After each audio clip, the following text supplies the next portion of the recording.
लंबे वीकेंड के बाद नए हफ्ते की शुरुआत, और शुरुआत के लिए ढेर सारे संकेत हैं दुनिया भर के बाजारों से भी और हमारे अपने भी। कौन भारी पड़ेगा, लोकल या ग्लोबल, इस पर रहेगा खास फोकस। स्वागत है आप सबका शेयर बाजार लाइव में। नमस्कार, मैं हूं अनिल सिंह। नमस्कार, मैं हूं दीपांशु भंडारी। जी, हाउ वाज द वीकेंड? बढ़िया, जबरदस्त। ये ज्यादा लंबा चलेगा नहीं दीप? तीन दिनों वाला वही बोलने वाला था। 3 हफ्तों के बाद एक पूरा ट्रेडिंग वीक आ गया। आदत ही चली गई सब पूरे हफ्ते काम करने की। लेकिन चिंता ना करें, एक आध हफ्ते बाद फिर लंबा वीकेंड आएगा। अप्रैल एंड में फिर 29-30 अप्रैल और 1 मई को 3 दिनों का लंबा वीकेंड। पर अभी उससे पहले 2 हफ्ते पूरा काम करना है। पूरा काम, और काम हमने भले ही नहीं किया हो, लेकिन खबरें ढेर सारी आई है। बिल्कुल, आइए देख लेते हैं आज का ट्रेडिंग सेशन किन सारे संकेतों के दम पर हम बढ़ेंगे आगे। इन्फोसिस का एडीआर 2 दिनों में 13% लुढ़क चुका है। समझ तो गए होंगे आप, गुरुवार को नतीजे आए बाजार बंद होने के बाद, वो भारी पड़ते हुए दिख रहे हैं। एसजेएक्स 100 अंक कमजोर है शुक्रवार की क्लोजिंग से, और डाउ फ्यूचर्स हल्के हरे निशान में आपको इस वक्त नजर आएंगे। लेकिन 2 दिनों में डाउ नेट 250 पॉइंट चढ़ा है और नैस्डैक करीब 200 पॉइंट मजबूत हुआ है, यानी कि ग्लोबली ऑल इज वेल।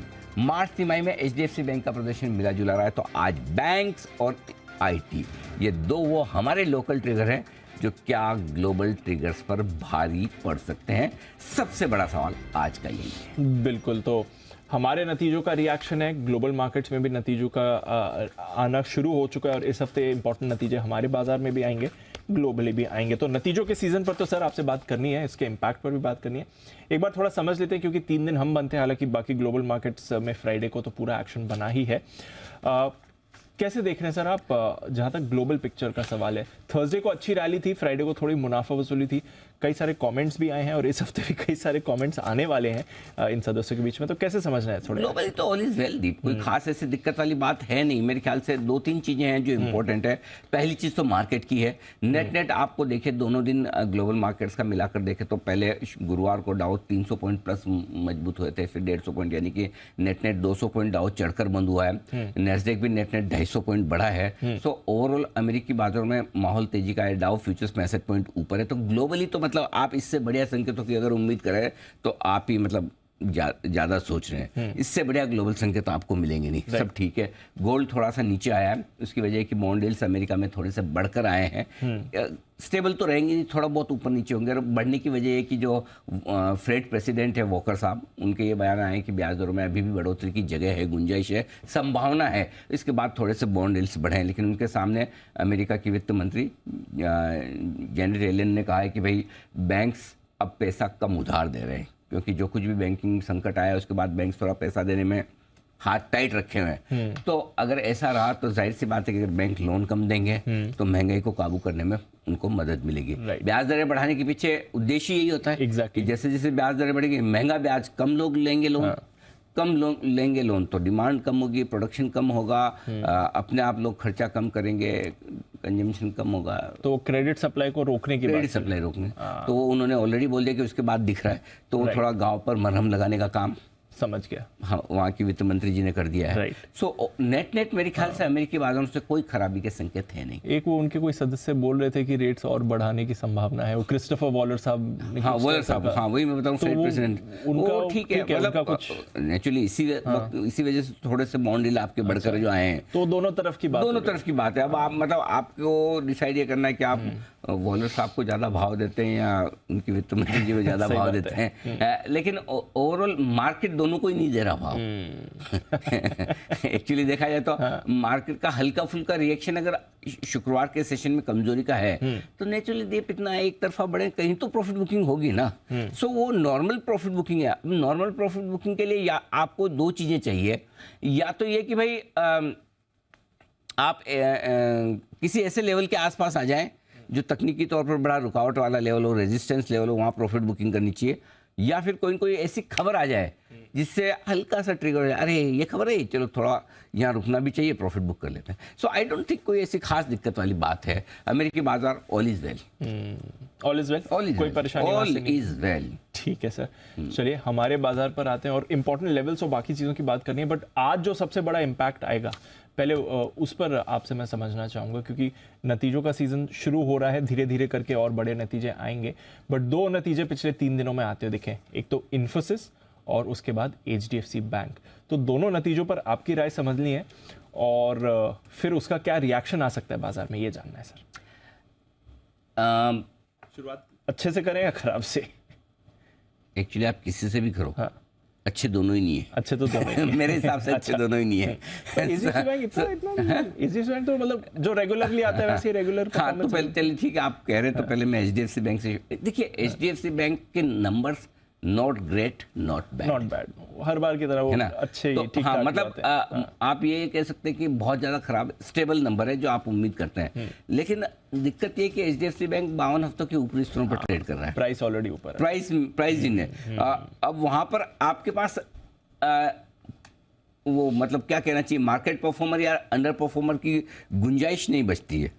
ठीक है, 52 हफ्तों का ऊपरी स्तर 1700 रुपये के आसपास का है HDFC बैंक का, और आप 1690 के आसपास वहाँ बंद होते हुए देख रहे हैं। बाकी अगर आप देखेंगे तो किसी तरह की कोई समस्या नहीं है। प्लस उन्होंने अपने मर्जर को लेकर भी कहा कि शायद जुलाई 2023 तक, यानी कि 3 महीने 4 महीने में मर्जर उनका लागू भी हो जाएगा। एसेट क्वालिटी बढ़िया ही है, नेट इंटरेस्ट मार्जिन आपके स्टेबल है, तो कोई ऐसा बड़ा सरप्राइज नहीं है। अब आप बोलेंगे बड़ा सरप्राइज नहीं तो शॉक है, झटका है, बिल्कुल नहीं है। सो HDFC बैंक न आपको झटका दे रहा है, ना आपको सरप्राइज दे रहा है। लेकिन अब बड़ा सवाल है कि क्या अगर मैं एक फंड हूं तो आज ही HDFC बैंक के रिजल्ट देखने के बाद कूद पड़ूं क्या? 42,100 के ऊपर की बैंक निफ्टी की क्लोजिंग और 1700 के आसपास HDFC बैंक, मैं कूद कर नहीं खरीदूंगा, मैं इंतजार करूंगा। और आज HDFC बैंक की चाल न सिर्फ बैंक निफ्टी के लिए, बाजार के लिए बेहद इंपॉर्टेंट होगी। अगर बाजार ने HDFC बैंक को सोचा कि ठीक है हमें यही चाहिए, ये डिलीवर कर रहे हो, कोई दिक्कत नहीं, तब तो ठीक। लेकिन अगर वैसा नहीं हुआ तो आपके लिए समस्या दूसरी है, क्योंकि फिर अगर HDFC बैंक आपका ज़्यादा जोर से नहीं चलता तो फिर आपके लिए बैंक निफ्टी का जो सपोर्ट था शुक्रवार का, उसका क्या, गुरुवार का, उसका क्या? करेक्ट। और दूसरी दिक्कत क्या है जी, बैंक निफ्टी गुरुवार को तो लंबे समय बाद, मतलब वंस अपॉन अ टाइम जवानी के दिनों में बैंक निफ्टी ऐसा दौड़ता था शॉर्ट कवरिंग के दम पर, जो हम गुरुवार को बात भी कर रहे थे एक्सपायरी के दिन। 41,800 का कॉल राइटर फंसा है, जोर से आखिरी 1.5 घंटे में भागेगा। करेक्ट, वो कभी कभी देखने को मिला, तो वो तो शॉर्ट कवरिंग हो गई ना आपकी। Correct sir, absolutely. आज तो फ्रेश खरीदारी चाहिए, अब कौन सी शॉर्ट कवरिंग? समझ गया। सो आज HDFC बैंक सबसे बड़ा ट्रिगर है मार्केट के लिए कि HDFC बैंक को गिरना नहीं है, और अगर HDFC बैंक गिरता है तो फिर निफ्टी को बचाएगा कौन? समझ गया। बैंक निफ्टी नहीं बचा सकता, IT नहीं बचा सकता, तो फिर क्या कोई मेटल, मेरे को उम्मीद ही ये मतलब छोड़ ही दी मैंने इससे, कोई ऑटो FMCG आएगा क्या बचाने, वो देखने वाली बात। सो आई थिंक लोगों को लग रहा है इन्फोसिस 10%, 15%, ये उससे इम्पोर्टेंट HDFC बैंक। और HDFC मुश्किल समय में अच्छे स्टॉक का परफॉर्म करना, वो ऐसा नहीं कि भाई एक बढ़िया प्लेयर से खराब जब आपकी टीम का प्रदर्शन चला हो तब एक अच्छी इनिंग चाहिए। चाहिए, वो वाली इनिंग आज मुझे HDFC बैंक से चाहिए। अनफॉर्चुनेटली मेरा थोड़ा सा इस मामले में आज मेरा कॉन्फिडेंस कम है। अच्छा, हाँ, सो मैं तो ये कहूँगा कि अगर HDFC बैंक को आप ट्रेड करना चाहते हैं 1720 के स्टॉप लॉस के साथ शॉर्ट करिए। ओके ये इंटरेस्टिंग है। अगर इसके ऊपर खुले, फ्यूचर्स के लेवल दे रहा हूँ, इसके ऊपर खुले तो ना शॉर्ट करें, वो सीधा स्टॉप लॉस ट्रिगर के लेवल के ऊपर है। अगर इसके ऊपर ना खुलता 1720 के स्टॉप लॉस, हो सकता है 1655, 1640, 1655, 60 पे ही रुक जाए। 2-3% तक की जगह आज आने वाले दिनों में बन सकती है। I am happy to go wrong, क्योंकि मुझे बैंक निफ्टी हाँ। और दूसरा है कि HDFC बैंक के रिजल्ट को देखकर कोई ICICI, कोई एक्सिस, कोई दूसरे बैंक क्या संकेत लेते हैं वो देखना इंटरेस्टिंग होगा। तो मेरे लिए ज़्यादा इंपॉर्टेंट आज HDFC बैंक के रिजल्ट है। HDFC बैंक ज़्यादा इंपॉर्टेंट। ठीक है सर, मतलब मैं फिर कह रहा हूँ, results are not bad, not great, जैसी परफॉर्मेंस उम्मीद करते वैसे, लेकिन इस वक्त 42,000 की बैंक निफ्टी पर 1700 रुपये के HDFC बैंक पे आपको ठीक रिजल्ट नहीं चाहिए, ग्रेट रिजल्ट चाहिए। समझ गया, वो मिसिंग। तो इन नंबर्स पर क्या रिएक्शन आता है वो मिसिंग है। वैसे नंबर्स ठीक थे। अब जो आते हैं, I don't know relatively easy part है या डिफिकल्ट पार्ट है, बट इन्फोसिस सबने देख लिया सर, ADR का रिएक्शन, ब्रोकरेजेस के कट्स हमने देख लिए, गाइडेंस देख ली, मतलब कहीं पर भी ऐसा कंफर्ट नहीं आया नंबर्स को देख कर कि हाँ ये तो हर पैमाने पर खराब दिख रहे हैं, आगे का आउटलुक भी खराब दिख रहा है, किसी को कुछ अच्छा कहना ही नहीं है इस पर। अच्छा कहने को है क्या दीप? नहीं है कुछ। अगर टीसीएस 11 महीनों की सबसे कमजोर ग्रोथ दिखाता था, ये 11 साल की कमजोर ग्रोथ दिखा रहा है। बिल्कुल नेगेटिव ग्रोथ है ये क्वार्टर ऑन क्वार्टर। तो मतलब हम रेयर चीज तो है। आधा % टीसीएस में quarter on quarter revenue growth थी, वही खराब लग रही थी। यहाँ पर तो बुरा हाल है, 2% नीचे। हाँ, तो मतलब इन्फोसिस का तो परफॉर्मेंस और आगे का गाइडेंस दोनों ही भगवान भरोसे। बिल्कुल, एब्सोल्युटली। तो मतलब कहीं भी किसी भी जगह से एक भी चीज अगर आपको इन्फोसिस में पॉजिटिव दिखी हो तो मुझे बताइए, कहीं भी नहीं है। नहीं है। तो उस हिसाब से दीप वो तो फिर मामला गड़बड़ी है ना। मेरे ख्याल से इन्फोसिस के केस में दीप देखिए दो तीन चीजें जो मैं आपको बता दूं कि पहली चीज तो ये कि भाई रिजल्ट तो बहुत ही खराब है। गाइडेंस 4 से 6% कर दिया, वो और भी खराब गाइडेंस भी कट कर दिया, यानी कि आगे के साल को लेके भी कोई 6 से 7% on an average EPS cut गए हैं और 20 से 25% के प्राइस कट आए हैं टारगेट में। जो कुछ भी लोगों ने दाम घटाए हैं अपने टारगेट प्राइस, वो भी तगड़े आते हैं। 20-25% टारगेट प्राइस कट किया। डाउनग्रेड्स मैंने इन्फोसिस पे एक साथ इतने डाउनग्रेड नहीं देखे कि 20% प्राइस का डाउनग्रेड आते हो। तो ये बहुत ही गड़बड़ वाला मामला है। बिल्कुल। अब इन्फोसिस को दो चीजें डिसाइड करनी है। पहला तो खुद के लिए, कि खुद को कितना गिरना है। करेक्ट। अब एक ही चीज जो इनके थोड़े फेवर में जाती है वो कि नतीजों के पहले और पूरे क्वार्टर में इन्फोसिस कमजोर ही रहा है और नतीजों के पहले भी थोड़े शॉर्ट्स हैं। 3% नीचे बंद हुआ था, डे लो पर बंद हुआ था। एक बार गैप से खुलेगा तो हल्की फुल्की शॉर्ट कवरिंग वहां से आ सकती है, लेकिन उस शॉर्ट कवरिंग में फिर से बेचना है। मतलब डबल डिजिट तो आज गिरना चाहिए, 10% तक का कट तो बने तो कोई बड़ी बात नहीं है। अब 8-7-8% पे रुकता है, 10 पे या 15% तक जाता है, ये देखने वाली बात है। लेकिन अगर किसी भी तरह की निचले स्तर से 3-4% की रिकवरी जहां भी इन्फोसिस में शॉर्ट कवरिंग की वजह से मिले, वहीं पे थैंक यू कर दीजिए इसे। ये तो हो गया इन्फोसिस का अपना मामला, इसलिए मैंने नेक्स्ट सपोर्ट लेवल दिए दो आपको इन्फोसिस पर। पहला 1245 के आसपास है और दूसरा 1200 के आसपास। इंपॉर्टेंट सपोर्ट है, नॉट नेसेसरी कि कहाँ रुकेगा मुझे नहीं पता, लेकिन बड़े सपोर्ट दो ये डायरेक्टली है। मतलब 8-10% तो कोई दिक्कत ही नहीं है इन्फोसिस को गिरने में। अब डिसाइड ये करना है कि 8-10% पे रुक जाना है या 15% तक जाना है, सर्किट एक लगना है या दो, वही डिसाइड करना है। समझ गया। खाली एक ही चीज फेवर में इन्फोसिस के पूरे रिजल्ट में कि रिजल्ट के पहले शॉर्ट्स है। तो मैं ये 3% आई थिंक गिरा। हाँ, 3% गिरा। तो रिजल्ट के पहले शॉर्ट है। अगर ओपनिंग में जैसे गैप से नीचे खुलता है किसी भी लेवल से और वहां से 3-4% की शॉर्ट कवरिंग अगर आती है तो वहां आपको फिर बेचना है। क्लियर है ये? करेक्ट। समझ गया। ठीक है। अब ये तो इन्फोसिस की समस्या है, लेकिन इन्फोसिस की जो समस्या खाली इन्फोसिस तक नहीं है। क्योंकि टीसीएस के रिजल्ट के बाद अभी हम थोड़े टेंटेटिव थे और अपने बात भी कर रहे थे कि एक बार टीसीएस से कुछ समझ नहीं आ रहा है, इन्फोसिस गाइडेंस देगा कि पूरे सेक्टर को लेके क्या है। ये इन्फोसिस का गाइडेंस है पूरे सेक्टर को लेकर। तो अब आज दूसरा एक्सीडेंट टेक महिंद्रा है। हाँ, इधर भी डबल। तीसरा विप्रो है। हाँ, मिड कैप में कोई कोफोर्ड, कोई एलटीआई, माइंट्री, ये सारे के सारे आज प्रेशर में आने वाले हैं। तो न सिर्फ दिग्गज बल्कि आज मिड कैप आईटी कंपनियों की तगड़ी धुलाई होने वाली है। तो ये पूरा सेक्टर तो आज गया गंदा। समझ गया। और इनफैक्ट ये टीसीएस को भी गिराएगा। अब तो फिर सारे ही जाएंगे साथ में। तो अब मेन प्रॉब्लम ये है कि अगर आईटी नहीं चलना है और बैंक्स मुश्किल है मामला, क्वेश्चन मार्क है। तो आईटी नहीं तो फिर आईटीसी। नहीं, सवाल वही मैं पूछने वाला था कि आईटी तो गिरेगा, बाजार को संभाल कौन सकता है? पता नहीं, I have no idea seriously. मतलब ऑटो और एफएमसीजी दो पे थोड़ा सा उम्मीद आप रख सकते हैं। वो चलेंगे नहीं चलेंगे मुझे नहीं पता, बट उम्मीद अगर रखनी तो दो ही हैं जो थोड़ा बहुत संभाल सकते हैं।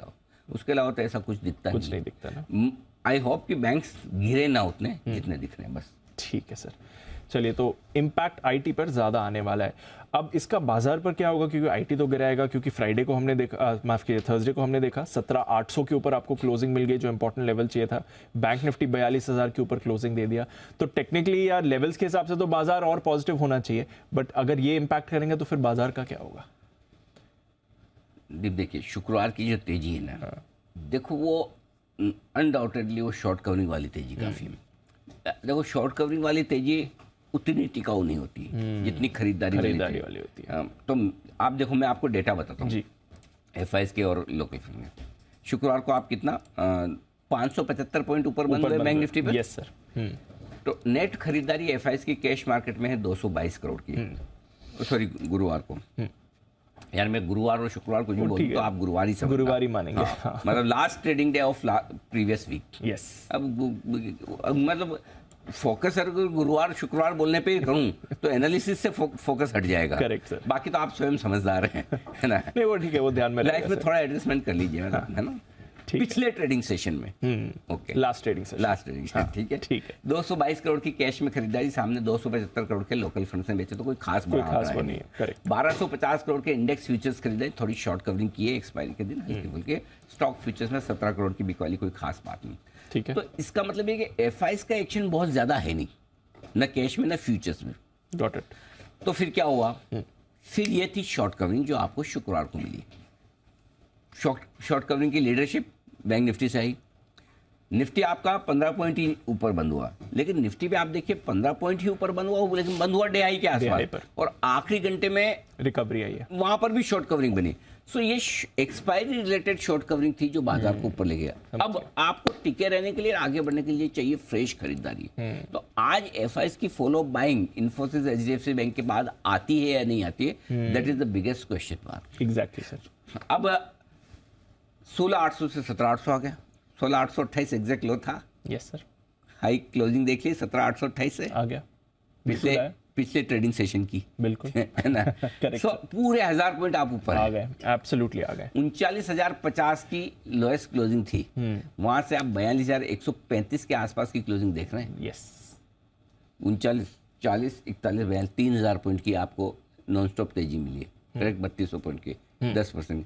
सो आई थिंक थोड़ा सा रुकने के लिए ये लेवल ठीक है, अच्छा है। रुक के थोड़ा सा कंसोलिडेशन और थोड़ा सा नीचे के लेवल पे मिले तो खरीदारी करेंगे, चिंता की कोई बात नहीं है। दीप, एक ही सेंटेंस में बोलता हूँ, 17,550, 17,650 निफ्टी पे बहुत स्ट्रॉन्ग सपोर्ट जोन है। जब तक 17,500 वापस नहीं तोड़ेगा तब तक आपको डरना घबराना नहीं है। 200-300 पॉइंट का रनिंग करेक्शन कभी भी आए उसमें लेना है, कोई टेंशन नहीं। Got it. वो आ सकता है, ग्लोबल मार्केट से आए, हमारे अपने नतीजों से आए, ये नहीं पता, लेकिन 17,500, 17,550 ये बहुत बढ़िया सपोर्ट है। तो 17,500 के नीचे ही अपने को मूड खराब करना, तब तक नहीं। ये पोजिशनल ट्रेडर्स की बात कर रहा हूँ। डे ट्रेडर्स के लिए तो स्टॉप लॉसेस आपके आएंगे ही, बाकी कोई खास दिक्कत वाली बात नहीं। तो आजकल 1-2 दिन हो सकता है थोड़ा ठंडा रहे मार्केट, नीचे की तरफ आपको मौका दे, उस मौके को छोड़ना नहीं है। मौका मिलेगा अब तो खैर। हाँ, आईटी अगर होने वाला है तो आईटी की मेहरबानी से आईटी आपको देगा ही। हाँ। ठीक है सर, अंडरस्टूड। तो बताएं फिर आज के संकेत। आज के संकेत दीप, ग्लोबल संकेत तो पॉजिटिव ही हैं, एफआईएस के भी पॉजिटिव हैं, घरेलू फंड्स के न्यूट्रल हैं, वायदा कारोबार के संकेत थोड़े से कोशिश है। हाँ, एक ये पॉइंट में भूल गया, हल्का सा पुट कॉल रेशियो जो है ना दीप, वो बढ़कर आया है। निफ्टी का पुट कॉल रेशियो 1.28 से ओवरबोट तो नहीं है, लेकिन थोड़ा सा ऊपर की तरफ है। बैंक निफ्टी का पुट कॉल रेशियो 1.34 है, ठीक है, हल्का सा ओवरबोट है। बस एक ही अच्छी बात क्या है, आज सीरीज का पहला दिन है वीकेंड है, और ओपन इंटरेस्ट में पोजीशन ज्यादा नहीं है, ये अच्छी बात है। Highest open interest bank Nifty में 15-15 लाख शेयर का है। स्ट्राइक में 15 लाख शेयर क्या होते हैं, कुछ भी नहीं है आजकल तो, है ना? और तो निफ्टी में भी अच्छी बात है कि पुट कॉल रेशियो हायर है, लेकिन ओपन इंटरेस्ट क्वांटिटी के हिसाब से काफी कम है। सो फिर भी एफएनओ के संकेत हल्के से कोशिश हैं, सेंटीमेंट पॉजिटिव है, ट्रेंड न्यूट्रल है। Got it. ट्रेंड अभी बदलने का, फिर वही मैं पूछ रहा था कि 17,800 पर ट्रेंड बदलता है, बट अगर आज तो फिर संकेत नहीं है। देखो, अगर गुरुवार को जो भागम भाग हुई है वो शॉर्ट कवरिंग की वजह से ना होकर फ्रेश खरीदारी से होती, तब तो मैं ट्रेंड बदलने के बाद, और जल्दी क्या है, मैं इतने दिनों पुराना ट्रेंड एक दिन लेट बदलूंगा तो क्या हो जाएगा। Exactly. Better safe than sorry, absolutely, है ना? तो देखते हैं ना, अभी 1 आध दिन और देखते हैं, शांतता रखा, रुकते हैं थोड़ा। ठीक है। हमारे महाराष्ट्र में ये बोलते हैं, करेक्ट, जो पंजाबी में बोलते हैं ठंड रख, ठंड रख। वैसे आराम से हल्का ठंडा करके गरम गरम खाएंगे, मुंह जल जाएगा, मजा भी नहीं आएगा। ओके, आइए, निफ्टी का सपोर्ट लेवल 17,650, 17,725 ये पहला सपोर्ट जोन है, और यहीं से खरीदारी की शुरुआत कर देनी है। हाँ, यहीं से शुरुआत कर देनी है। ठीक है। 725, 650 की रेंज में पहला तो एक बार चांस ले लेना है। इसके ठीक नीचे 17,550, 17,600 स्ट्रॉन्ग बाय जोन है, बिल्कुल खरीदारी करनी चाहिए। ऊपर की तरफ 17,825, 17,875 पहली रुकावट की जगह, और 17,925, 17,975 परफेक्ट थैंक यू जोन है, जहाँ पर आएगा नहीं वैसे आज, लेकिन जब भी आए एक बार तो प्रॉफिट बुकिंग करके हो सकता है। बैंक निफ्टी बहुत दूर, यहाँ से बहुत दूर है पहला सपोर्ट लेवल 41,575, 41,725।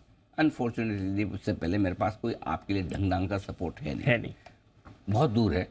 इसके ठीक नीचे जो सपोर्ट लेवल है बड़ा इंटरेस्टिंग है, 41,350, 41,500, ये स्ट्रॉन्ग बाय जोन है। इस रेंज में अगर बैंक निफ्टी आ जाता है, इनफैक्ट पहले रेंज से ही खरीदना शुरू करें, इस वाली 41,350, 41,500 की रेंज में तो खरीदना ही खरीदना है। ऊपर 42,375, 42,500 आपके लिए पहली रुकावट की जगह है, पार करके निकले तो 42,550, 42,725 वो रेंज है जहाँ 100% आपको प्रॉफिट बुकिंग करनी है। ठीक है, ठीक है। अब आइए इंडेक्स लॉन्ग पोजीशन 35 से 39% बढ़े जा रही है। अब वो पहले जैसे शॉर्ट तो नहीं रहे, इसलिए मैं बोल रहा हूँ शॉर्ट कवरिंग का सहारा नहीं मिलेगा अब नहीं है, अब वैसा नहीं है, अब तो खरीदारी चाहिए। बाकी पुट कॉल रेशियो हम डिस्कस कर ही चुके हैं। ठीक है। स्टॉप लॉस इंट्राडे में जिनको छोटा रखना है 17,700 का स्टॉप लॉस रखें। क्लोजिंग 17,600 है, थोड़ा डीप रखना है किसी को क्लोजिंग तो 17,550 रख सकता है, किसी को इंट्राडे दूर रखना है 17,500-600 रख सकता है। स्टॉप लॉस थोड़ा बहुत आप अपनी पोजीशन के हिसाब से एडजस्ट कर सकते हैं, अदरवाइज ये ठीक है। बैंक निफ्टी का इंट्राडे स्टॉप लॉस 41,500 है, क्लोजिंग 41,300 के आसपास है, 350 के आसपास। अब बहुत दूर का है, मेरे पास कोई ऑप्शन नहीं है, यही निकल कर आ रहा है। इससे पहले कोई ढंग का स्टॉप लॉस नहीं। अगर आपको रखना ही है, किसी को बहुत छोटा स्टॉप लॉस रखना है दीप, तो वो 41,950 का होना चाहिए।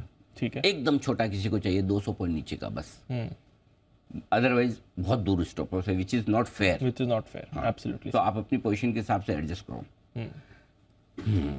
और शॉर्ट साइड पर गुरुवार का हाई 17,842, इसके ऊपर 17,850, इंट्राडे क्लोजिंग दोनों यही स्टॉप लॉस है। ठीक है। अगर आज क्लोजिंग एक पॉइंट भी हरे निशान में हो तो थैंक यू कर लेना, शॉर्ट से निकल जाना। हाँ, निफ्टी बैंक निफ्टी दोनों अगर एक पॉइंट भी हरे, इनफैक्ट मैं तो बोलूंगा 17,800 के ऊपर भी बंद हो तब भी शॉर्ट काट अगर आज होल्ड कर लिया। और बैंक निफ्टी इनफैक्ट अगर 42,000 के ऊपर आज फिर से बंद हो जाए तो भी शॉर्ट काट लेनी चाहिए। फिर भी 42,200 सेफर साइड पर आपका इंट्राडे और क्लोजिंग स्टॉप लॉस है। Got it.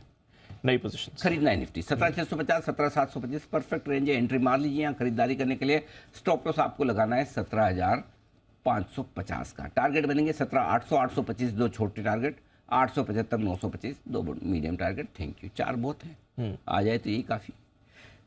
जो लोग बेचना चाहते हैं जरूर शौक फरमाएं। 17,875 से 17,975 की रेंज में आप बेच सकते हैं बैंक निफ्टी, निफ्टी, और 18,050 का होगा आपका स्टॉप लॉस।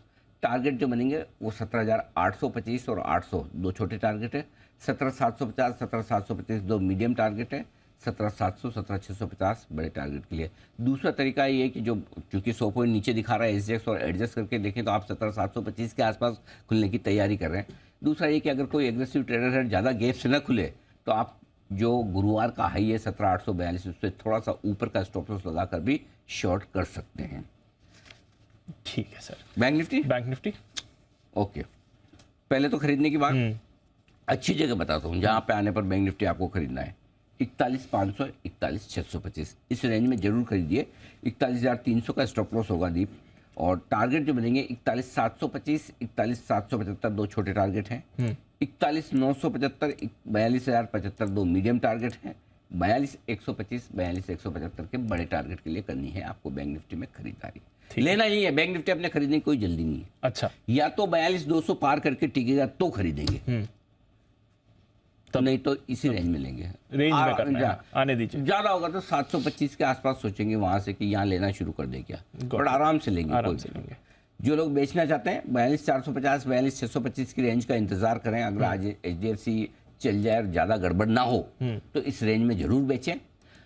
ये ड्रीम ट्रेड है, आ जाए तो ठीक है, नहीं तो कोई बात नहीं। 42,750 का आपका स्टॉप लॉस है। टारगेट जो बनेंगे 42,275 और 42,200 छोटे टारगेट, ठीक है। 42,125, 42,000 दो मीडियम टारगेट और 41,775 तक का फाइनल टारगेट बस। ठीक है। अब आप कहोगे तो आप तो एक तरफ तो कह रहे हो HDFC बैंक चलना मुश्किल है, ऊपर यहाँ से कहाँ से आएगा, बात तो ठीक है, तो फिर दूसरा तरीका दे देता हूँ एग्रेसिव ट्रेडर्स के लिए। 42,300 के स्टॉप लॉस से या 42,200 के, जो आपको ठीक लगे वो स्टॉप लॉस लगा लो। 42,300 का स्टॉप लॉस शॉर्ट कर दीजिए। 42,000, 41,775 दो छोटे टारगेट हैं, 41,675 और 625 दो मीडियम टारगेट है। 41,550, 500 और 41,400 तक के टारगेट के लिए बैंक निफ्टी में ये ट्रेड लेने में मज़ा आ सकता है। ठीक है, ओके। तो ये है आपके लिए सारे के सारे इंपॉर्टेंट नंबर्स और रिजल्ट। आज दिन 3:30 बजे इम्पोर्टेंट, आज क्लोजिंग इंपॉर्टेंट है। 17,842 होल्ड कर लिया तो ये चाहिए। ठीक है, क्योंकि देखो वैसे तो मजबूत बाजार में तो आप मजबूत है ही ना, हाँ। कमजोर बाजार में आप कितनी मजबूती दिखा सकते हैं? ये असली ट्रेंड दिखाएगा। असली ताकत तो तभी है ना, Exactly. नहीं गिरूंगा, ये होना चाहिए ना। बाकी तो हल्का सा धक्का दिया, फूंक दिए, गिरना शुरू। अब देखो 9 दिन से निफ्टी पॉजिटिव Yes. क्लोज हो रहा है, बैंक निफ्टी 10 में से 9 दिन पॉजिटिव। सो कायदे से करेक्शन तो बनता है आपका, बनता है ना, बनता है। और गुरुवार को बढ़ने के पीछे वजह ये थी, एक तो वीकली एक्सपायरी थी, वीकली एक्सपायरी के पहले सब लोगों ने सोचा कि 3 दिन की लंबी छुट्टी है, क्यों लॉन्ग पोजीशन रख के उल्टा शॉर्ट हो, तो उस चक्कर में शॉर्ट कवरिंग हुआ। अच्छा, जो 3 दिन की लॉन्ग वीकेंड, खराब खबर, जिन लोगों ने सोचा था उन्होंने सोचा तो सही था। आज तो वैसे ही हो रहा है ना मामला, लेकिन प्रॉब्लम ये है कि वो गुरुवार को नहीं हुआ ना, गुरुवार को तो आपकी कट गई। यस, कट है, बिल्कुल, है ना, बिल्कुल। यही मार्केट है ना, आपकी सोच और डायरेक्शन सही होने के बाद भी पैसा बने जरूरी नहीं है। जरूरी नहीं है, हाँ। कई बार तो अपने को पता है कि मतलब आप नहीं सोचते हो, गलत सोचते हो, उसके बावजूद पैसा बन जाता है, लेकिन सही सोच हो, सही डायरेक्शन हो, फिर भी नहीं बने। मार्केट ऑब्लाइज नहीं करता ना, आज वो एक्सपीरियंस आने वाला है। ये मजा है देखिए बाजार में। Absolutely sir. हाँ, कोई भाई कोई मूवी तो बन नहीं रही कि डायरेक्टर बोलेगा कि ये स्क्रिप्ट है, इसके हिसाब से एक्टर को सबको एक्टिंग करनी है, ये तो ऑन द स्पॉट आपको रिएक्ट करना है। ठीक है, कोई इंपॉर्टेंट लेवल्स फायदा कारोबार से? 17,800 वही है, बाकी कोई खास लेवल है नहीं। नई सीरीज की शुरुआत 3 दिनों के लंबे वीकेंड के पहले लोग पोजीशन ही नहीं बनाते, आज बनाएंगे तब देखेंगे। ठीक है सर, गॉट इट। चलिए, ये है आपका आज का पूरा सेटअप। आइए फिर टीम से जानते हैं खबरें, ढेरों नतीजों पर और बाकी खबरों पर बात करनी है। नुपुर, अरमान, कुशल और साथी आशीष है तैयार। मॉर्निंग नुपुर, बताएं आज की ट्रिगर्स और खबरें क्या कह रही हैं? Good morning. रिजल्ट्स का सीजन है तो कैश से आज कुछ कंपनीज के नतीजे आते दिखेंगे। एंजल वन, क्विक हिल टेक्नोलॉजीज, जस्ट डायल जैसे कुछ कंपनीज हैं जिनके नतीजे आज आने वाले, तो ये स्टॉक्स आज फोकस में रहेंगे। गोदावरी पावर एंड इस्पात, जहाँ पे बायबैक जो है वो आज बंद हो जाएगा। टेंडर ऑफर के थ्रू करीबन 50 लाख शेयर्स दिए गए 500 के भाव पर। WPI का डेटा आज आने वाला है मार्च के महीने का, तो मैक्रो के लिहाज से इंपॉर्टेंट डेटा है, तो यहाँ पर भी रखनी है आपको सबको नज़र। खबरों में देखें तो सबसे पहले जी एंटरटेनमेंट, जहाँ पे जी म्यूज़िक ने यूट्यूब मेटा के लाइसेंसिंग करार को रिन्यू कर दिया है। यूट्यूब के साथ करार को 3 साल के लिए आगे बढ़ा दिया गया है। इनफैक्ट मेटा के साथ भी जो करार है उसे 2 साल के लिए आगे बढ़ा दिया गया है। और जी म्यूज़िक के यूट्यूब चैनल पर करीबन 13 करोड़ सब्सक्राइबर है, तो जी एंटरटेनमेंट पर रहेगी आज नज़र। टाटा मोटर्स, जहां पे खबरें निकल के आ रही कि 1 मई से पैसेंजर व्हीकल के जो दाम है वो कंपनी बढ़ा देगी। पैसेंजर व्हीकल के जो दाम है वो करीबन 0.6% की एवरेज बढ़ोतरी वहां पे आ सकती है।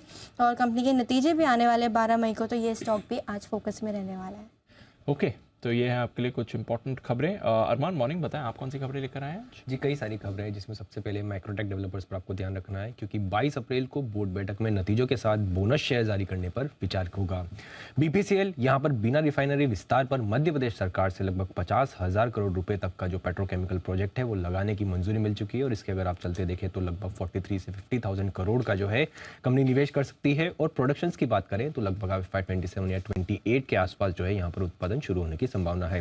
पतंजलि फूड्स, गोदरेज एग्रोवेट और दूसरे FMCG स्टॉक्स पर आपको ध्यान रखना है, क्योंकि इंडोनेशिया ने जो पाम एक्सपोर्ट पर जो ड्यूटी है वो बढ़ाई है। लगभग अगर आप देखेंगे एक्सपोर्ट ड्यूटी $55 जो थी बढ़कर अब $224 के आसपास जो है हो गई है।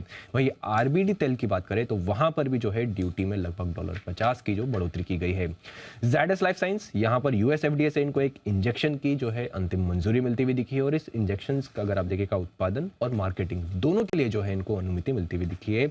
और अंत में TVS श्री चक्रा पर बात करें तो यहाँ पर TVS यूरोग्रिप टायर्स ने सुपर बाइक और एडवेंचर्स टूरिंग टायर्स सेगमेंट में प्रवेश किया है। इसके चलते आपको दिखेगा यहाँ पर भी हो सकता है मूवमेंट। ऑलराइट, तो ये है आपके लिए खबरें, और कुछ और खबरें जो कुशल लेकर आ रहे हैं। मॉर्निंग कुशल, बताइए।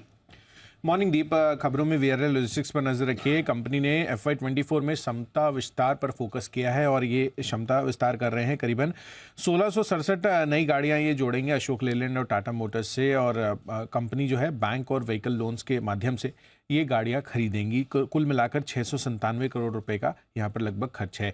साथ ही शेयर इंडिया सिक्योरिटीज पर नजर रखिए, क्योंकि कंपनी की सब्सिडियरी यू ट्रेड सॉल्यूशंस ने एल्गो ट्रेडिंग प्लेटफॉर्म लॉन्च किया है और ये एल्गो ट्रेडिंग प्लेटफॉर्म का नाम है यू ट्रेड एल्गोस बीटा। तो ये काफ़ी इंटरेस्टिंग खबर आती हुई दिख रही है शेयर इंडिया सिक्योरिटीज के लिए। ब्राइटकॉम ग्रुप ये फोकस में है क्योंकि यहाँ पर सेबी की बड़ी कार्रवाई होती हुई दिख रही है। कंपनी के चेयरमैन और सीएफओ के शेयर बिक्री पर रोक लगा दी गई है और FY15 से FY22 तक जो कंपनी के रिकॉर्ड्स हैं वो नए सिरे से खाते बनाने का निर्देश दिया गया है। 7 दिन के भीतर ये सही शेयर होल्डिंग पब्लिक करने का आदेश है सेबी का। और साथ ही जो आरोप है, कुल मिलाकर कंपनी के खातों में 1280 करोड़ रुपए की गड़बड़ी का आरोप यहाँ पर लगाया गया है। और अंत में एक फंड एक्शन है जहां पर मैक्स हेल्थ केयर इंस्टीट्यूट में SBI म्यूचुअल फंड ने अपने कई स्कीमों के तहत हिस्सेदारी घटाई है। 12 अप्रैल को करीबन 1.7 करोड़ शेयर्स यहां पर बेचे गए हैं। हिस्सेदारी के हिसाब से देखेंगे तो 1.81% से इनकी हिस्सेदारी अब घटती हुई दिख रही है। ओके, तो ढेरों खबरें आई हैं, इस पर एक्शन भी आपको आज दिखेगा। आइए फिर इन खबरों के बाद आज कौन से स्टॉक्स हैं जहां पर ब्रोकरेज रिपोर्ट्स का एक्शन है, इन दोनों नतीजों पर ब्रोकरेज का क्या कहना है, ये भी जानते हैं आशीष के साथ FIR।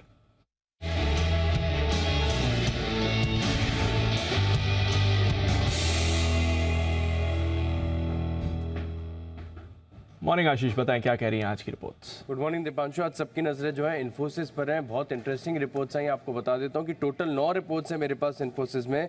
और इंटरेस्टिंग और बहुत कम ही बार ऐसा देखा गया कि 9 ब्रोकरेज हाउस की रिपोर्ट्स में से 6 डाउनग्रेड यहाँ पर आपको देखने को मिले। टारगेट कट काफी अग्रेसिव है और इसके पीछे के तर्क आपको बता देता हूँ। जो कॉमन हाईलाइट्स मुझे निकल कर आ रहे हैं कि परफॉर्मेंस काफी वीक है, ऑर्डर बुक कमजोर है, आगे भी चिंता यहाँ पर देखने को मिलेगी। और मार्जिन के आउटलुक और FY24 यहाँ पर अगर आप लोअर एंड की बात कर रहे हैं तो इसको लेकर ब्रोकरेज हाउस अगर आप देखें तो कॉन्फिडेंट नजर नहीं आ रहे। इसके चलते करीब 6 ब्रोकरेज हाउस ऐसे हैं जिन्होंने टारगेट प्राइस घटाए हैं, रेटिंग को भी किया है downgrade.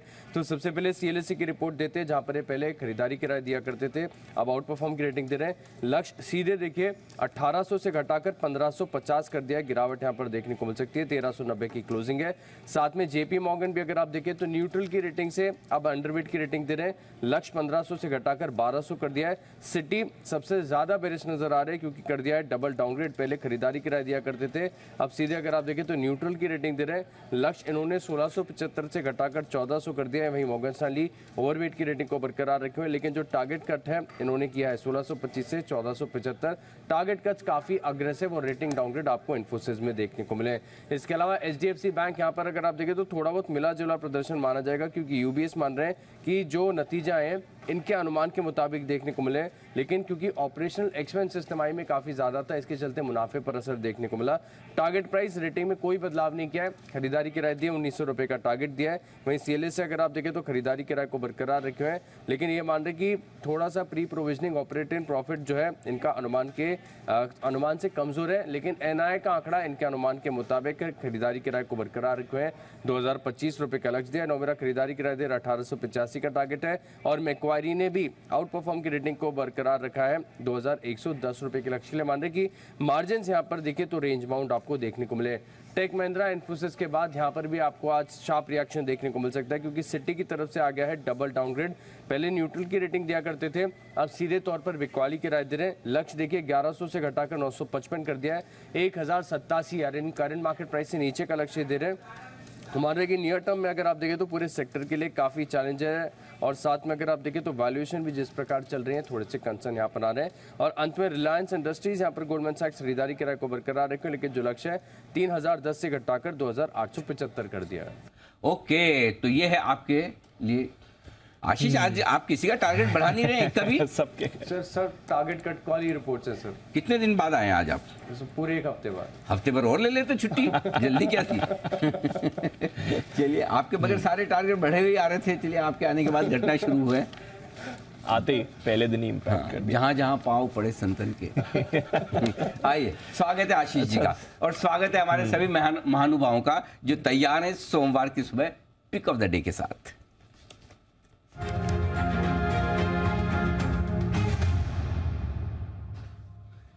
Correction, pick of the week. क्या है कि मैं पिक ऑफ द डे बोलूं, बंसल जी बोल रहे मैं तो पिक ऑफ द डे ही दूंगा। अब आपने पिक ऑफ द डे क्यों बोला? तो बंसल जी नाश्ता करने के बाद उसका बचा हुआ स्वाद लेते हुए, सुप्रभात बंसल जी। आई होप बढ़िया आपने ब्रेकफास्ट किया होगा। बताएं सर, क्या लेकर आए हैं आप हमारे लिए? सुप्रभात अनिल जी, सुप्रभात दीपांशु। अनिल जी, ये नाश्ते का स्वाद नहीं जी, वाह, उसका अनिल जी स्वाद ले रहा हूँ मैं। क्या बात है, वेरी गुड, बहुत ही बढ़िया। बताएं sir, pick of the week. नहीं अनिल जी, आपका मैंने अक्सर देखा है, आप पिक ऑफ द डे बोल जाते हैं, फिर मतलब कि within a fraction of second pick of the week कर देते हैं। Yes. मतलब कि मैं सुमित जी किसी को मौका नहीं दिया आपने करेक्शन करने का, तो थोड़ी डिसअपॉइंटमेंट है।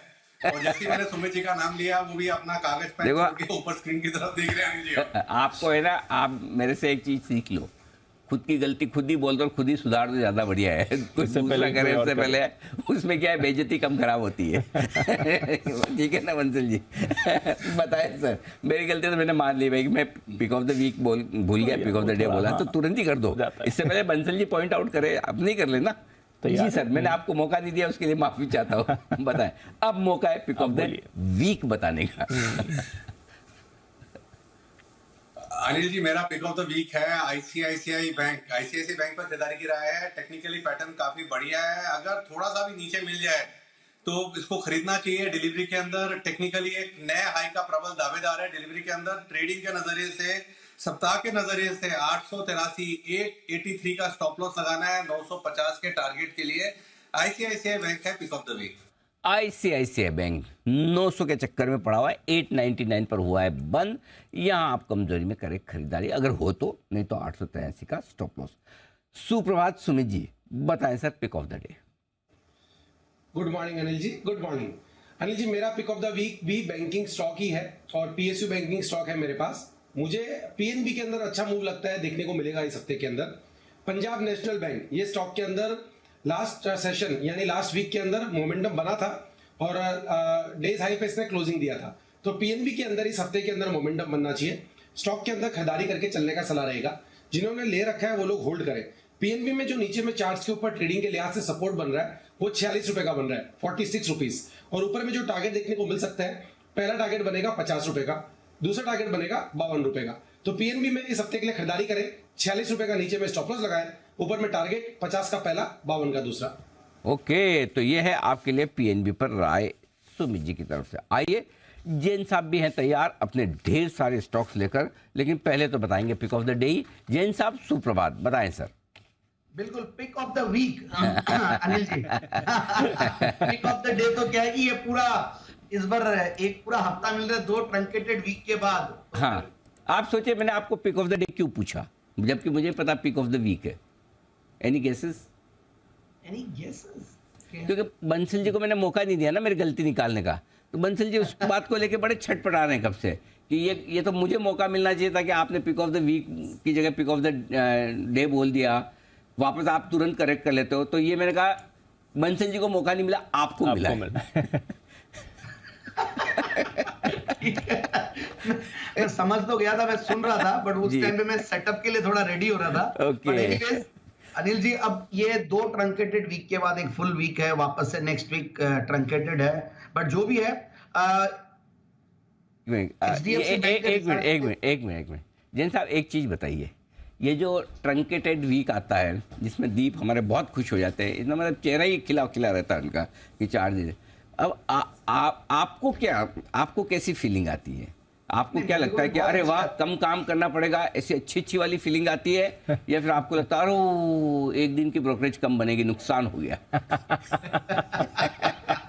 देखिए, एक दिन की ब्रोकरेज कम बनती है, नुकसान तो होता है। हाँ। इसमें कोई दो राय नहीं है। हाँ। और इस बार क्या इत्तेफाक से फ्राइडे को ज्यादा पड़ी है, वीकेंड की हॉलिडेज। फ्राइडे को वैसे थोड़ा रिलेटिवली कम होता है, थर्सडे को नहीं पड़नी चाहिए क्योंकि थर्सडे को कटान होती है। तो इन शॉर्ट मैं जैन साहब की भावनाएं आपके सामने रखूं। जैन साहब ये सोचते हैं कि देखो बढ़िया तो ये कि मार्केट में छुट्टियां कम से कम हो ताकि ब्रोकरेज का नुकसान ना हो, फिर कमाई तो ज्यादा होगी, खर्चा तो कम ही होता है, फिर मैं छुट्टी लेके कभी भी घूमने चले जाऊं। हाँ। ये जैन साहब की दिल की इच्छा है। ये बंसल जी की विशेष टिप्पणी आ रही। जी बंसल जी।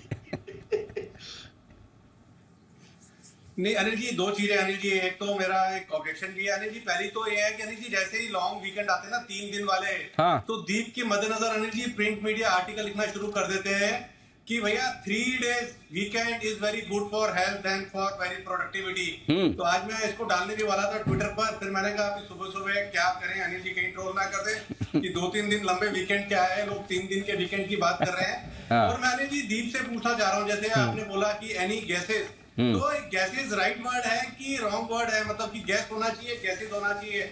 जैसे फीस के आगे यदि फीसिस लगा दो तो मतलब कि मतलब भी बदल जाता है, तो गैस के आगे किसके आगे तो मतलब वही रहता है कि फीस के आगे फीसिस। अच्छा आप एक चीज बताओ, आप चिल्ड्रन बोलते हो कि चिल्ड्रंस बोलते हो? अनिल जी मैं तो फीसिस बोलता हूँ, और मतलब कि ना मुंह से निकलता है मेरे। देखो फीसेस बोलने वाला, देखो फीसेस बोलने वाला तो मुझे आज तक कोई मिला नहीं। फीसेस फैमिली अनिल जी उसको जी, देखो बंसल जी क्या है फीसेस निकलता है अनिल जी, बहुत लोगों के मुंह से निकलता है, जिनके अच्छा। बच्चों ने अभी कॉलेज में जाना है ना अनिल जी, हाँ। उनके मुंह से फीसिस ही निकल रहा है अनिल जी। अच्छा ये पता नहीं, क्योंकि मैंने फीसेस बोलने वाले नहीं देखे, लेकिन चिल्ड्रन बोलने वाले बहुत देखे। और एक और मैंने बहुत देखे, वो है मोर बेटर। हाँ, more better, it is more better, it is more better. तो बेटर के अंदर मोर लगा हुआ है भाई, चिल्ड्रन के अंदर प्लूरल है, चाइल्ड का ही चिल्ड्रन हुआ है, चिल्ड्रन में और एस लगाए, कितना एस करोगे? चलिए लेकिन कोई बात नहीं, मजे लेते रहो लाइफ के। जी जैन साहब बताएं पिक ऑफ द डे। हाँ देखिए, मेरी बात उस टाइम पे इनकम्प्लीट रह गई थी अनिल जी। ब्रोकरेज एक दूसरा मैटर है, बट जो हमें डर लगता है एज अ ब्रोकर और एज एन इकोसिस्टम, वो है कि एक्सटेंडेड वीकेंड्स या ज्यादा हॉलिडेज पड़ती है, जब दूसरे मार्केट्स खुले रहते हैं और अपने आप बंद रहता है, रिस्क बढ़ जाती है, वॉलेटिलिटी बढ़ती है। तो ये सब चीजें बहुत इंपॉर्टेंट, और हमने देखा कई बार ऐसा हुआ कि 15 अगस्त या 2 अक्टूबर या 26 जनवरी, इन दिनों पे सबसे ज्यादा वॉलेटिलिटी आती है इंटरनेशनली भी, और आई थिंक कई बार जो बाहर वाले भी हैं वो भी सक्रिय हो जाते हैं कि भाई आज तो इंडियन मार्केट्स बंद है, लेट्स डू समथिंग। ऐसा मैं कई सालों से महसूस करते हुए आ रहा हूं। तो एनीवेज रिस्क है, बट ठीक है, एक्सटेंडेड वीकेंड मिलता तो लोगों को हॉलिडे प्लान करने का मौका मिलता, दैट्स ऑल्सो गुड। हमें रिसर्च करने का इस बार बहुत मौका मिला, काफी मैंने इस बार कुछ नई चीजें की हैं एक्सटेंडेड वीकेंड्स का फायदा उठाने के लिए, क्योंकि मैंने यूट्यूब पे वीकली मार्केट आउटलुक वगैरह देना कुछ शुरू किया है, हमारी कंपनी में भी कुछ मैंने रिसर्च में चेंजेस लाए, but that's a different thing Anil ji. अब मैं स्टॉक ऑफ द वीक बताता हूँ, वो है मेन मेरा जो स्टॉक ऑफ द वीक है वो है ASAP India, again one of my favourites. ये स्टॉक को मैंने पहले भी काफी बार दिया हुआ है, बट यस, और इस बार तो फ्राइडे वाला शो था नहीं तो वो स्टॉक्स तो है नहीं, but ASAP India is one. दूसरा मुझे ऑटो इंसुलेटर्स अच्छे लगते हैं, तो वहां पे वापस से ध्यान देना चाहिए। तो एक है TVS Motors, again a good stock, और दूसरा मुझे पेपर स्टॉक्स, माहौल बना हुआ था पेपर स्टॉक्स, मैंने लास्ट वीक भी रेकमेंड किया था, सेसासाई का नाम भी लिया था, और सेसासाई पेपर और वेस्ट कोस्ट पेपर, ये दोनों पे ध्यान दिया जा सकता है। और एक थोड़ा डिफेंसिव स्टॉक और जनरली एमएनसी स्टॉक एसैप जैसा ही एक क्वालिटी का स्टॉक है केना मेटल, उस पर ध्यान दिया जा सकता है। ओके, वेस्ट कोस्ट 566 रुपये वाला सेसासाई पेपर, ये एक और स्टॉक है जहां पर खरीदारी करने की राय ये भी है। और केना मेटल वीडिया, जिसको पहले केना मेटल वीडिया माना जाता था, केना मेटल 2280 रुपये वाला, ये भी एक स्टॉक है। इन सब पर आपके लिए तो 2 पेपर स्टॉक्स, सेसासाई और वेस्ट कोस्ट पेपर। एसैप इंडिया भी पसंद है जिनका आपको, केना मेटल भी पसंद है, और टीवीएस मोटर्स जी, ये सारे स्टॉक। चलिए, ये है कुछ और काउंटर्स, बट अनिल जी एक कैश काउंटर के बारे में आपसे भी बात करनी थी। एक्चुअली पहले भी हम इसे हाईलाइट कर चुके हैं, जब हमने हाईलाइट किया था तो कई सारे निवेशक खुश भी हुए थे, प्रेज भी किया था कि आपने हाईलाइट किया, और कई सारे लोगों ने ट्रोल भी किया था कि आप क्यों इस कंपनीज के इश्यूज लेकर सामने आ रहे हैं, बट हमारी तरफ से तो जो था वही हम बता रहे थे। ब्राइटकॉम, सेबी ने यहाँ पर एक्शन लिया है, और बड़ा एक्शन लिया है। एक तो कंपनी के एमडी और सीएफओ को साहब को कहा है कि आप अपने शेयर्स बेच नहीं सकते हैं। उसके बाद इन पर ये आरोप लगाया कि आपने अपने नतीजे ठीक से डिस्क्लोज नहीं करे। उनको कहा है कि अपनी सारी सब्सिडीज़ के नतीजे आप डिस्क्लोज करिए। फिर कहा है कि आपने अपनी शेयर होल्डिंग ठीक से सामने नहीं बताई है, आप अपनी शेयर होल्डिंग को 7 दिन में पब्लिक करिए, जो ठीक से उसके ब्रेकअप है, डिस्ट्रीब्यूशन है। तो काफ़ी बड़ा एक्शन सेबी की तरफ से कंपनी पर है, ये कैसे देखना है सर? ये बहुत ही इंटरेस्टिंग और बहुत detailed reports, detail order SEBI की तरफ से आया, जिसमें बेहद इंटरेस्टिंग चीज़ें कही गई है। दीप, जहाँ तक हमारे अलर्ट करने का सवाल है, हमारे अलर्ट करने का मामला वहाँ से आया था जहाँ पर लगातार कंपनी बोनस शेयर्स देती थी, लेकिन वो बोनस शेयर आने में वक्त लगता था, ट्रेड नहीं होते थे। वो मामला हमने उठाया। उसके बाद एक्सचेंजेस ने संज्ञान लिया, कंपनी ने एक्शन लिया, आरटीए एजेंट ने, आपको पता होगा हमने एक स्टिंग ऑपरेशन काइंडली किया था कि जहाँ हमने फ़ोन करके आरटीए एजेंट से बात की और उनका कहना था कि कोई जवाब नहीं दे रहा, उसके बाद लोगों को मौका मिला और मुझे याद है 75-80 रुपए उस समय शेयर का दाम हुआ करता था। बिल्कुल। तो आई एम श्योर काफ़ी लोग उस वक्त निकल पाएंगे और जिस तरह की एक्टिविटी थी थोड़े डाउट तो हो ही रहे थे कि कंपनी में कुछ न कुछ जैसा सब कुछ होना चाहिए वो ठीक नहीं चल रहा। काफ़ी लोग अभी भी कंप्लेन कर रहे थे कि उनके शेयर्स का जो पे इन पे आउट रोक दिया गया था वो नहीं आया। अब इंटरेस्टिंग चीज़ है कि सेबी ने जो ऑर्डर दिया वो बहुत स्ट्रॉन्ग ऑर्डर है, क्योंकि सेबी ये कह रही कि चलिए चेयरमैन और सीएफओ शेयर ना बेचे उस पर रोको तो छोटी चीज़ है, वो तो बहुत सारे लोगों के साथ होता है। लेकिन वित्त वर्ष 2015 से 2022 मतलब 7-8 साल के आप सारे अकाउंट्स करें कि वापस से बनाइए। एब्सोल्युटली। एक चीज़ इससे बड़ी भारी भरकम चीज़, चलो अकाउंट्स में तो दो लोगों की दो राय हो सकती है कि किसी को खर्चा माने नहीं माने कम ज़्यादा ये वो हो सकता है, लेकिन शेयर होल्डिंग पैटर्न में दो लोगों की दो राय कैसे हो नहीं सकती है? सकता। तो वो बोल रहे कि सेबी का कहना है 34 में से 31 तिमाहियों में शेयर होल्डिंग गलत दिखाई गई है। ये बड़ा शॉकिंग है जी सर, ये बड़ा शॉकिंग है। और उनके हिसाब से सेबी के हिसाब से 1280 करोड़ रुपए की गड़बड़ी का है आरोप। पता नहीं अब भगवान जाने क्या है क्या नहीं है।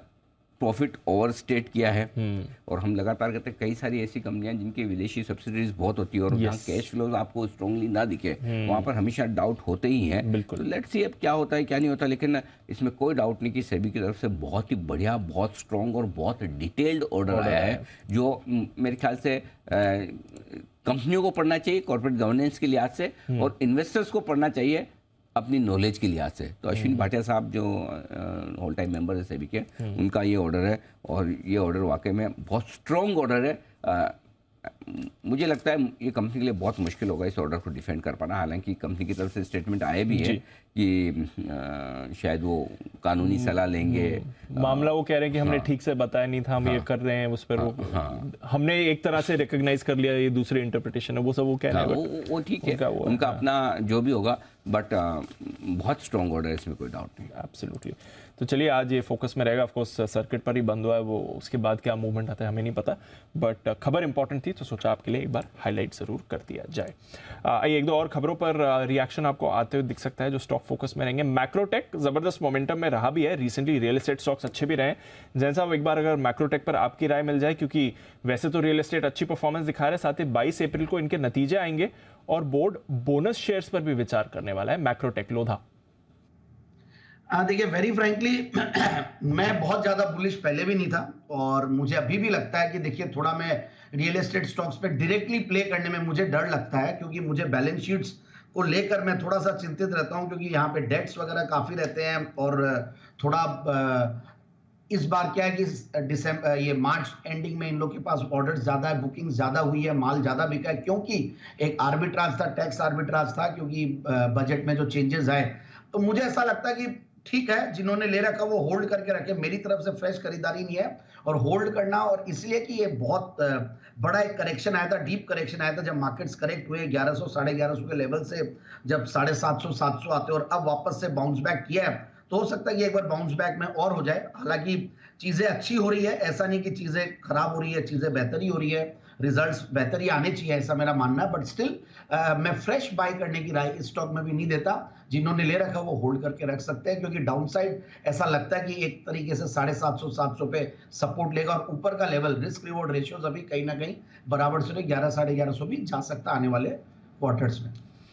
तो चलिए मैक्रोटेक पर रखते हैं नजर। 22 तारीख को नतीजे आएंगे और बोनस शेयर्स पर कंपनी विचार भी करने वाली है, तो इम्पैक्ट आपको इसका दिख सकता है। जाइडस लाइफ साइंसेज, बंसल जी, एक दवाई को मंजूरी मिल चुकी है यूएस एफडीए की तरफ से। एनेस्थीसिया के जो साइड इफेक्ट्स होते हैं उसके ट्रीटमेंट के लिए ये दवाई यूज की जाती है। ज्यादा बड़ी नहीं है, यूएस में करीब 225 करोड़ रुपए की बिक्री है, बट पुराना ड्रग है जिसके लिए इन्हें फ्रेश मंजूरी मिल चुकी है। एक बार चार्ट देख लें सर। जाइडस लाइफ साइंसेज 500 पर बंद हुआ था थर्सडे के दिन। दीपांशु बेहतरीन टेक्निकल स्ट्रक्चर है, धीरे धीरे करके चल रहा है, ट्रेडिंग के नजरिए से नहीं, डिलीवरी के नजरिए से हल्की फुल्की करेक्शन में अगर नीचे मिल जाए 490 के अराउंड तो बाय एंड होल्ड करना चाहिए 540 से 550 के शॉर्ट टर्म टारगेट के लिए। ओके, तो ये है आपके लिए जाइडस लाइफ साइंसेज। 540 550 के टारगेट्स आपको नियर टर्म में आते हुए देख सकते हैं। मूवमेंट इस पर एक्सपेक्ट करें। टीवीएस श्री चक्र, इन्होंने एक नए टायर सेगमेंट का लॉन्च किया है। सुपर बाइक्स और एडवेंचरिंग टूरिंग बाइक्स के जो टायर्स होते हैं उस सेगमेंट में इन्होंने लॉन्च किया है और सीएसके और एमएस धोनी को इन्होंने रोपन भी किया है इस प्रोडक्ट लॉन्च के लिए। सुमित जी एक बार चार्ट देखेंगे सर, टीवीएस श्री चक्र। दीपांशु, मेरे को लग रहा है कि स्टॉक के अंदर पोजीशंस होल्ड करके चल सकते हैं। स्टॉक के अंदर एक मूव ऊपर का बन सकता है। पिछले 2-3 महीनों में स्टॉक ने ऊपरी लेवल से दबाव दिखाया। दबाव दिखाने के बाद लास्ट 5 से 7 दिनों में स्टॉक ने बाउंस बैक का शुरुआत कर दिया है। 2750 के आसपास का क्लोजिंग है स्टॉक के अंदर। ऊपर में 2800 से 2850 तक का मूव देखने को मिलना चाहिए और 2850 का लेवल एक बार ऊपर में ब्रेक होगा तो पोजिशनल तौर पर ये 3000 प्लस के लेवल टीवीएस श्री चक्र ऊपर में दिखाएगा।